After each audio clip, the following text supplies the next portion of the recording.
G'day, it's Mark and welcome back to the channel. And in this episode in our Fairlane Auto History series, we look at the NA. The NA Fairlane was produced from June 1988 to July 1991. The NA was based on the EA26 Falcon, using the Falcon station wagon's longer wheelbase, and continued a theme that had been extremely successful for Ford Australia, providing market leadership in the luxury car segment. The styling was quite angular and squared off with an American theme.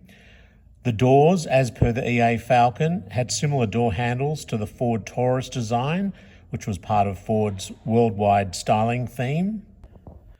The car had large rectangular headlights with driving lights built in, smoked taillights at the rear, which were reminiscent of the FC Ford LTD, and alloy wheels were now standard.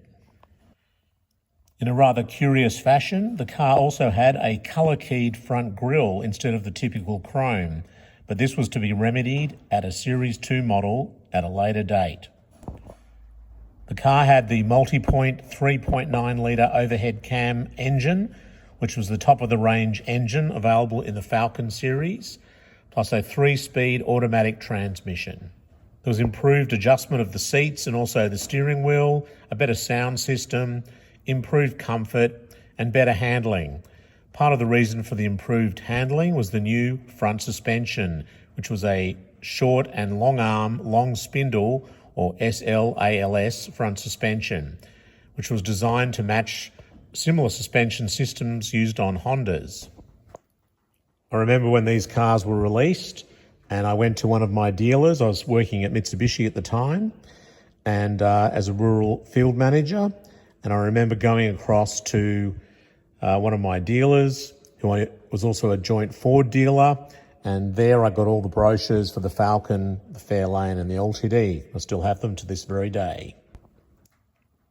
As I mentioned, there was only one engine choice at the time, which was a 3.9 litre multi-point 6-cylinder engine, overhead cam, and this had 139 kilowatts of power at 4,250 revs, with torque of 338 newton metres at 3,500 revs. So as I said, overhead cam, 2 valves per cylinder, 6-cylinder engine, and it also featured the EEC4 fuel injection system. Performance was quite good, with a quarter mile, 400 metres in 17.9 seconds, and 0 to 100 kilometres an hour or 60 miles an hour in 12.2 seconds. Fuel consumption was around 14.5 litres per 100 kilometres.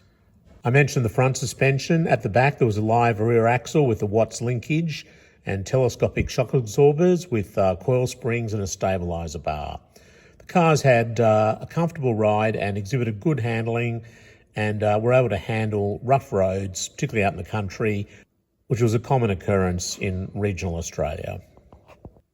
As had been customary for quite some time, I think since ZH Fairlane, the Fairlane had 4-wheel disc brakes, and the car rode on 15 by 6.5 inch aluminium alloy wheels. The alloy wheels, in fact, had been used from the previous FE Ford LTD. And speaking of LTD, don't fret, there'll be a full separate series on all the LTD models down the track, so make sure you are subscribed.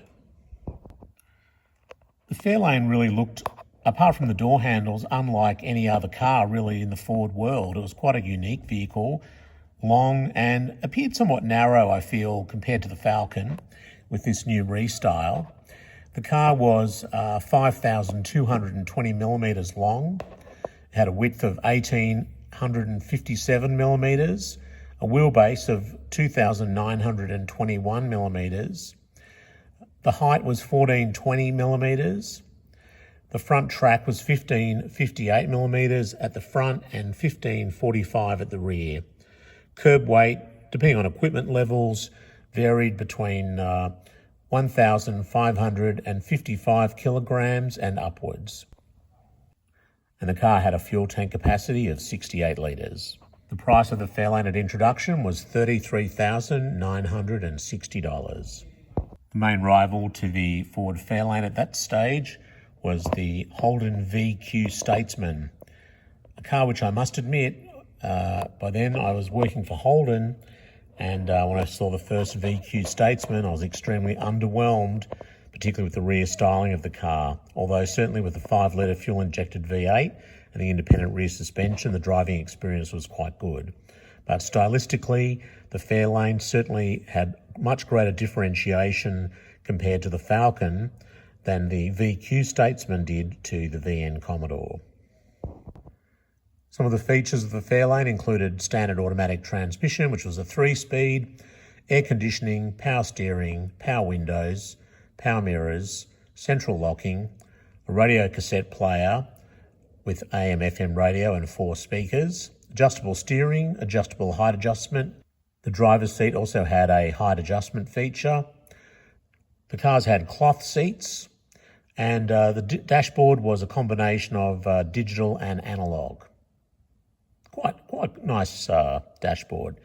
Although the plastics, interior door handles and some of the plastics were, I feel, on a very basic level compared to some previous model Fairlanes, although this certainly was improved with subsequent updates. A limited edition Fairlane Sportsman was also made available, and this was available, I think, in white and in silver with a 2-tone treatment and unique alloy wheels and unique interior trim plus Sportsman identification. In May 1989, a Series 2 model was released, and this included a number of upgrades. The car now featured a chrome grille. This was certainly a welcome upgrade to the appearance of the vehicle. As I said before, the colour keyed grille was a very unusual choice. I don't know what the Ford Australia designers were really thinking, where their influence was from. I just don't know. There's no real American model or European model that I'm aware of that had that sort of egg crate colour keyed grille treatment. It was something that was uniquely Australian. And I don't think it necessarily was in keeping with what the expectations of customers were at that time. They like a bit of chrome back then. It's not as if it was a sports model where it had a colour-keyed grille, as a special edition. This was the standard Fairlane. But that was remedied in the Series 2 model with the chrome grille, and it certainly, I think, looked much, much better. The car also featured a new 4-speed automatic, and this definitely improved both performance and fuel consumption. Interestingly enough, unlike the Falcon, which had an EB model, there was no NB Fairlane. There was simply the NA Fairlane and then the NA2. The NA Fairlane was certainly a very successful car. From a styling point of view, I'd have to say that I did find it a little bit disjointed. It seemed that it was made in sort of sections, and what I mean by that is it was quite squared off at the front. The grille was, particularly in the early model, I think the colour-keyed grille just looked a bit odd. The C-pillar in the roofline, it had the appearance of a sort of a black C-pillar, so the glass appeared to be sort of following around to the back window.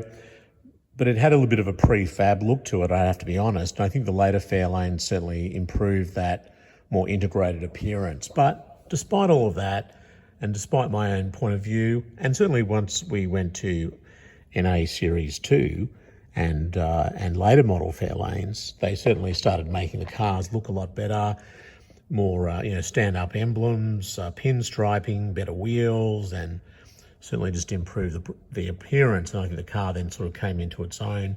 They're still quite affordable classics today, particularly in the NA series. There's no V8, so from a collector's point of view, they're not top-notch collectibles, but if you can get a very nice original example of one, it would certainly be worth having.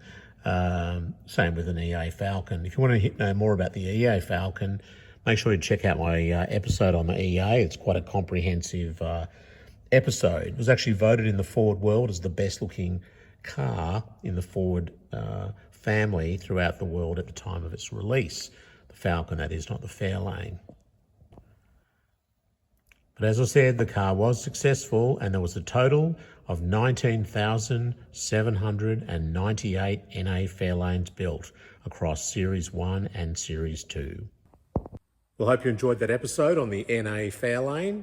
Certainly quite a step change from the previous models, and another big success for Ford, albeit with some increased competition from Holden. So if you enjoyed the episode, please do give it a thumbs up. Hit the hype button, apparently that helps, and make sure you do subscribe as well, because that does really help the channel get seen by more enthusiasts. Plus, check out all the other Fairlane history episodes if you haven't already. Check out the Falcon ones. There's also a history series on the Holden Commodore and the Chrysler Valiant, plus a whole lot more. So until next time, thanks for watching. Bye.